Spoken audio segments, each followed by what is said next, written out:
Edu abaon barasaddeettamii sadii afur yeroo ce'umsaa ba'abaatu baatee as turee jiraate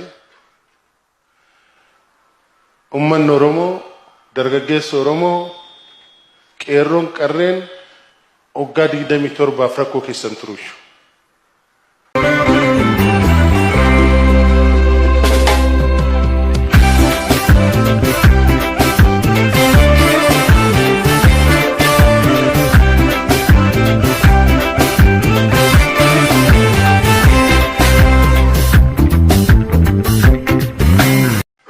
Ani sababa ta'ee tan jira qoratamee tan jira abaa walitti qabda jedhame alamuuni sababa ta'ee jira warri amma gaggeessaa jiran kunis abaa taatan jedhamni qoratamanii jiru kanaaf nama hundaa mataa dha'uudhaaf meeshaa ta'e Edu abaon bara 83 afur yeroo ce'umsaa ba'abaatu baatee as turee jiraate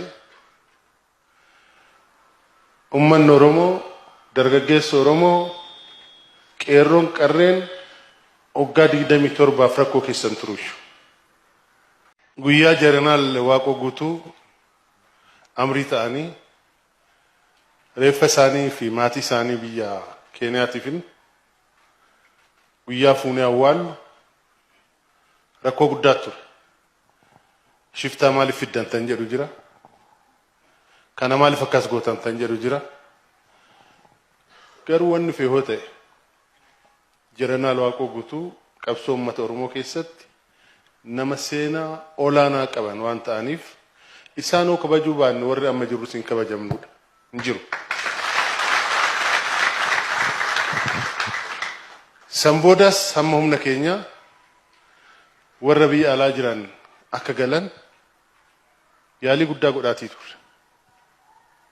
Yaalii guddaa Fuunee dhumarraa noo geenyu waa keessa galee nu jalaa bittinneessa. Fuunee dhumarraa noo geenyu waa keessa galee nu jalaa bittinneessa. Dr. Ana Muffaantin beeku ani biyya alaa deemee obbo Leencoo Dr. Diimaa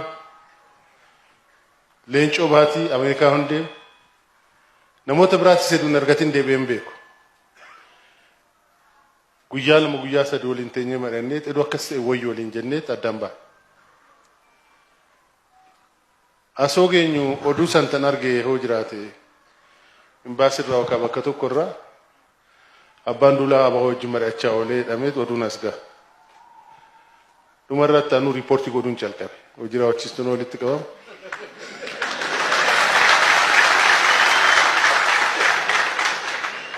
Warra gaggeessota abaa argadde waliin mari'adheetan jira jedhee haasa'uun calqabe. Maaliif seetan guyyaa tokko abbaan ta'een katabata. Edu abaon bara 83 afur yeroo ce'umsaa ba'abaatu baatee as turee jiraate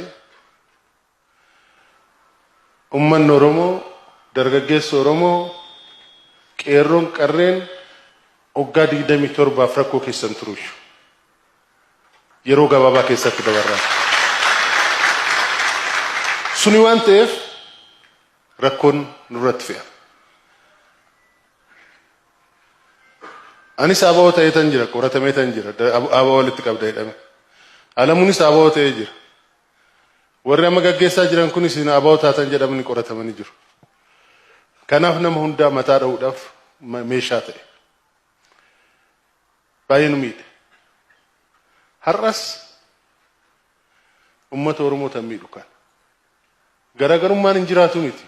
Garaagarummaan hawaasa bal'aa akkanaa kanaa miti. Maatii tokko keessa hin jiraata.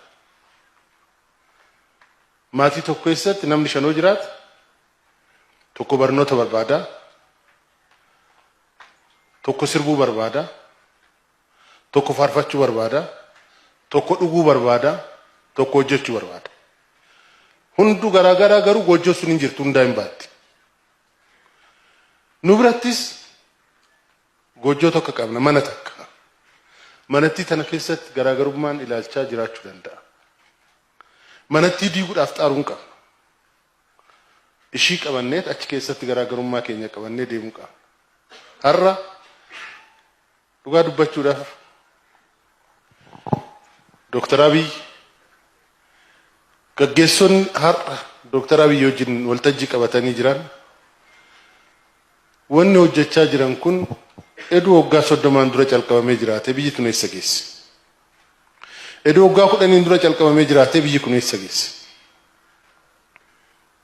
Har'a asii deduu abaarreen jiru, asiin eduu waraanni jiru, asii kun eduu biyya gurguratu, asii kun eduu bitatu, asii kun eduu bitamu, wanni har'a hojjetamu kun hojjetamaatii jira.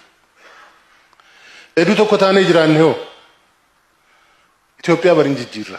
Itoophiyaa duwwaa eduu tan akka Dr. Abiy deddeebisee jedhu baatee Afrikaan jijjiiramte. Hin jijjiiramu. Humna guddaadha biyyi kun tan qabu. Never.